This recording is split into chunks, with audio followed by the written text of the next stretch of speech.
So the other question as a lot of beekeepers end up getting is why actually start with a nuke? Why not just purchase and go right off the bat with a full strength production colony? And really there's a couple different reasons why a nuke really makes a great option, especially for people looking to get into beekeeping, especially for hobby when they're still kind of learning the ropes when it comes to beekeeping, as well as just kind of building their self-esteem and confidence around the bees. But the nukes, they're a starter package. So they're 4 frames instead of, in a standard regular Langstroth colony, there'll be 10 frames of that brood chamber, which can be a lot more intimidating for new beekeepers looking at all of a sudden you have 10 frames of bees and you're looking at 40,000 bees staring back up at you. So it's a nice introduction. You kind of allow the bees to grow with you and with your confidence so you can get in there. The other nice thing is especially getting into beekeeping, you actually get to watch them grow. So you get to see them, how fast they can draw out wax and fill that up with brood as well as pollen and honey and all that sort of good stuff.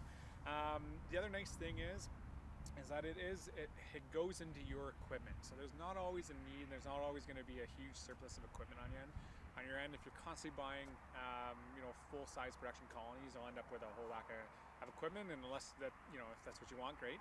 But this allows you to reuse your equipment as you're really only transferring frames. And this nuke box is really just kind of a temporary home for the bees. It's not something that'll be used constantly over and over and over. The other great option is, if you are already into beekeeping and you're looking to kind of introduce genetics, typically you will have that equipment as well. It's just a nice way to introduce genetics into your colonies as well. The other option is buying a queen, but purchasing a nuke allows you to already kind of start off with those genetics of who that queen is in there, and gives you that kind of start to that colony as well.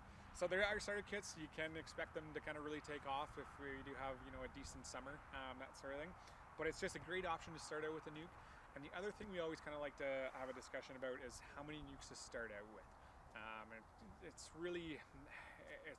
Everybody's going to be in a little bit of different situation, but what we really like to preach is a minimum of 2 nukes is a great kind of place to start.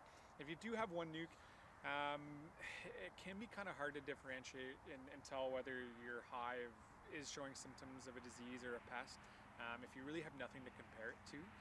So if you have 2, generally you have kind of 1 colony to compare to another colony.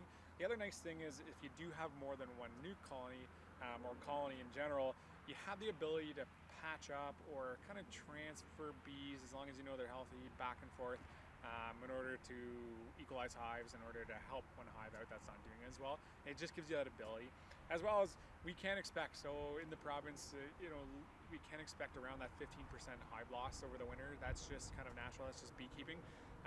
And so if you run 1 colony, 1 new colony, you really are gambling at that point. For the next year, you may have to go see your beekeeper again.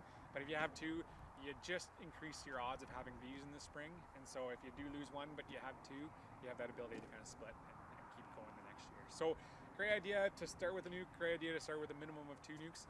There's really no need to kind of go in too crazy outside of that unless you'd want to. But a minimum 2 nukes, and a nukes are a great way to start.